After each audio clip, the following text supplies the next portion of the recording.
Olá, seja muito bem-vindo a mais um vídeo aqui no nosso canal. Estamos dando continuidade ao nosso Clube do Livro e o livro escolhido ainda é o livro Inovações em Terapia Cognitivo-Comportamental.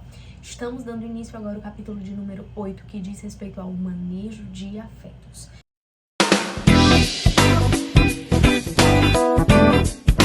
E quando nós falamos de manejo e afeto, dois pontos principais devem ser levados em consideração: regulação emocional e tolerância ao mal-estar. Nós sabemos que esses dois pontos são bem distintos, apesar de terem assim uma conotação bem parecida. E para isso eu gosto muito de falar de Marsha Linehan.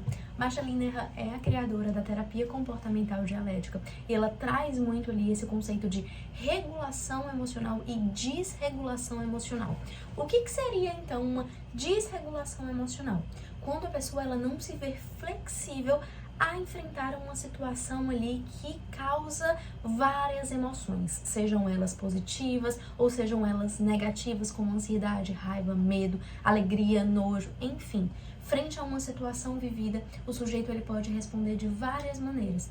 E quando ele tem respondido de uma maneira inflexível, rígida, de uma maneira muito além do que o seu estado basal é, de fato ele tem ali desenvolvido uma desregulação emocional.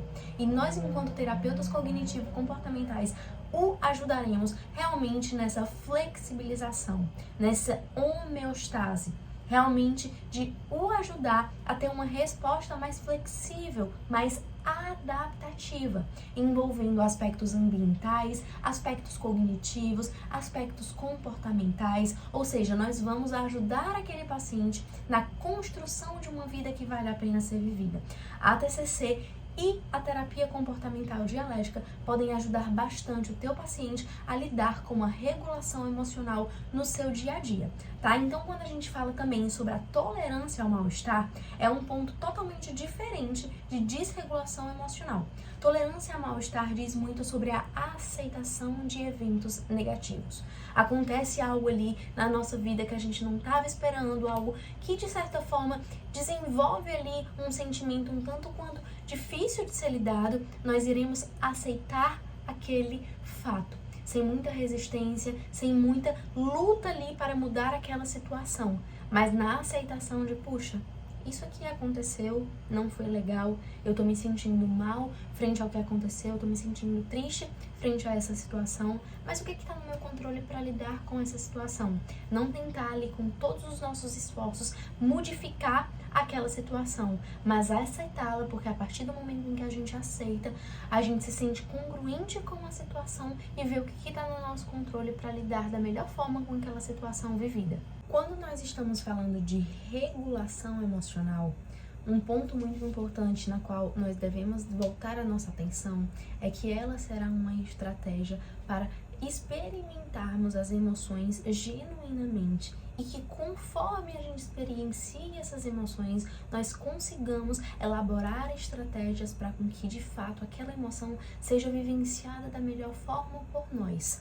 Não é negar a emoção, não é lutar contra a emoção, mas entender que ela está presente naquele momento e, de fato, estratégias de enfrentamentos funcionais naquele movimento devem ser levadas em consideração a fim de não potencializar aquela situação vivida ou dificultá-la, mas enfrentá-la.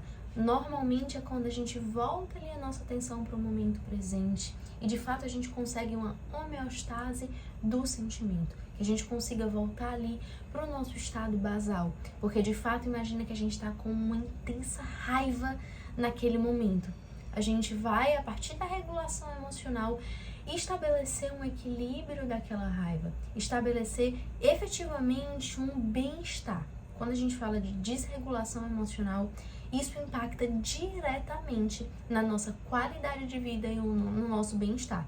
Então, por esse e por tantos outros motivos, é importante que nós sabemos lidar com a regulação emocional. Se a gente pudesse definir de fato o que é uma regulação emocional, é quando o sujeito ele tem conseguido lidar e vivenciar a sua vida seguindo os seus valores independente da emoção vivida. independente da situação ali que está acontecendo, do que aquela situação tem gerado nele, ele consegue agir de acordo com os seus valores. Então, a gente, quando estuda mais sobre a regulação emocional, nós conseguimos perceber que quando a gente está conseguindo ter uma regulação emocional, da mesma forma que a gente sente raiva, que a gente sente ansiedade, que a gente sente tristeza, a gente age conforme os nossos valores e com isso a gente consegue uma regulação emocional, uma boa qualidade de vida nesse sentido. No momento em que a gente desregula sobre isso, nós estamos lidando com uma desregulação emocional que nos afasta da vida que vale a pena ser vivida. Então a gente acaba tendo atitudes que não condizem com os nossos valores e com isso nós estamos tendo uma desregulação emocional devido àquela emoção vivida. A regulação emocional e a tolerância ao mal-estar, como a gente já viu aqui, são coisas distintas e que também devem ser usadas de formas distintas. Quando a gente fala sobre as habilidades de tolerância ao mal-estar, nós estamos falando sobre aquele momento em que nós vamos ajudar o paciente a lidar com situações extremamente desconfortáveis quando envolve, esse paciente ele quer tentar algo muito perigoso, ele quer fazer algo muito perigoso ali para lidar com aquele sentimento. Então a gente precisa trazer para ele estratégias que ele vai aceitar a emoção e trabalhar com aquela emoção para evitar que ele tenha comportamentos disfuncionais e perigosos e autodestrutivos. A regulação emocional, ela serve mais a médio e longo prazo também, visando assim estratégias mais duradouras, mais efetivas, mas a gente também precisa trabalhar a habilidade de tolerância ao mal-estar, para que no momento em que estiver acontecendo algo muito dolorido, algo muito sofrido ali para aquele paciente, ele consiga lidar de uma forma a não prejudicar a sua saúde e a sua vida momentaneamente. E aí, gente, quando nós falamos sobre ajudar o paciente com a regulação emocional e a tolerância ao mal-estar, nós estamos fazendo realmente um bem gigantesco naquele paciente. Eu gosto muito de usar a metáfora realmente do sistema imunológico. Imagina só quando o nosso sistema imune ele está muito bem. O que acontece? A gente evita pegar gripe, evita pegar alguma doença, ou se pega, ela pode ser um tanto quanto enfraquecida devido ao nosso sistema imune, a nossa resposta àquilo que tem acontecido. Quando a gente trabalha com ferramentas visando a regulação emocional e a tolerância ao mal-estar, nós estamos aumentando o nosso sistema imune, aumentando as defesas dos nossos organismos frente àquela situação desafiadora vivida. Então, o que vai acontecer? Quando a situação desafiadora acontecer, nós teremos um leque de ferramentas a lidar de uma forma positiva com aquela situação e aquela situação ela já não vai mais ser tão aversiva assim. Ela pode ser até aversiva, mas a gente vai saber como lidar com ela da melhor forma. Então, a gente vai entender um pouquinho agora sobre alguns processos que podem te ajudar e ajudar o teu paciente a lidar melhor e a desenvolver melhor essa regulação emocional e essa tolerância ao mal-estar. Algumas estratégias muito utilizadas para trabalhar também a regulação emocional o treinamento respiratório, o relaxamento muscular progressivo, o relaxamento aplicado. Então, essas técnicas podem te ajudar bastante. Em um outro vídeo, eu trago aqui todas as formas descritas dessas técnicas para você conseguir aplicar melhor com o teu paciente, mas é muito importante você já levar em consideração esses aspectos para você aplicar na tua prática clínica. E quando a gente fala então de regulação emocional e tolerância ao mal-estar, por que a terapia comportamental dialética ela é um grande referencial sobre esses temas? Bom, para quem não conhece a história da fundadora da DBT, Marsha Linehan, ela foi diagnosticada com o transtorno de personalidade borderline e aí ela teve vários tratamentos bem complicados nos quais ela realmente se sentiu muito mal em todos eles. Conforme os tempos foram passando, os estudos foram avançando, ela resolveu se dedicar muito a essa esfera.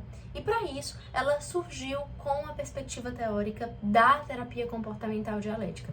Eu vou depois trazer um histórico bem específico sobre como foi a criação da DBT, mas trouxe assim brevemente para vocês já entenderem como que foi esse ponto. Então, ela trouxe os conceitos de mente sábia na terapia comportamental dialética. E o que é essa mente sábia? É quando a gente junta duas grandes áreas e conseguimos, ao juntá-las, temos um local ali específico da nossa consciência em que a gente age da melhor maneira possível, seguindo essas duas áreas, o equilíbrio entre a razão e a emoção. E ela entendeu que quando cada uma delas está sendo agida na nossa vida de uma forma independente, ocorre um sofrimento. E no momento em que a gente junta essas duas, que a gente consegue uma homeostase, um equilíbrio entre a razão e a emoção, a gente consegue caminhar de acordo com a vida que a gente quer, de acordo com uma vida que vale a pena ser vivida. Então, quando a gente fala sobre tolerância ao mal-estar, sobre habilidades realmente nesse esquema e sobre regulação emocional, nós estamos tendo ali estratégias para atingir a nossa mente sábia, para contribuir na formação da nossa mente sábia, aquele local que a gente sabe que vai ser o melhor momento, o melhor comportamento, a melhor forma de ser lidada com aquela situação.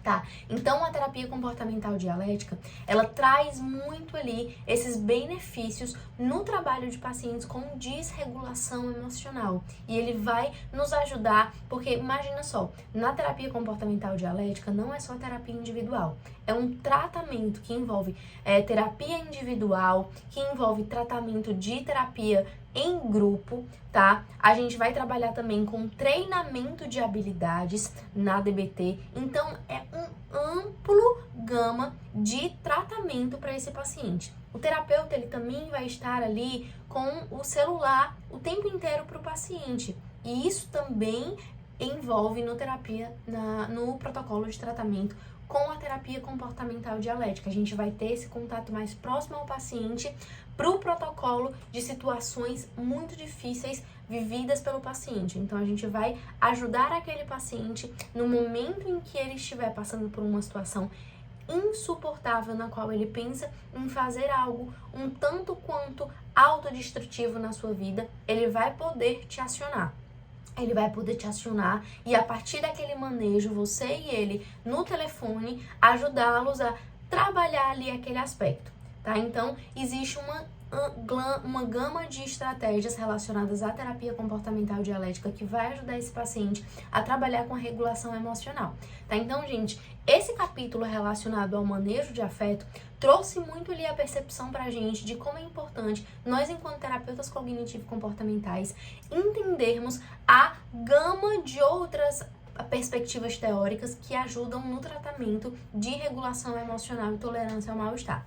Como eu já falei pra vocês, a DBT, ela tem evidências científicas que comprovam que ela tem muito resultado com pacientes com transtorno de personalidade, pacientes que têm uma desregulação emocional muito forte, e certamente ela vai te ajudar bastante nesse sentido. Nos próximos vídeos eu também vou trazer mais sobre como que funciona a terapia comportamental dialética, como ela pode te ajudar na prática clínica, e esse capítulo foi sobre o manejo de afeto e como a regulação emocional e a tolerância ao mal-estar podem te ajudar realmente nessa construção da vida que vale a pena ser vivida. Te espero então no próximo vídeo, espero que tu tenha gostado. Um beijo e até a próxima!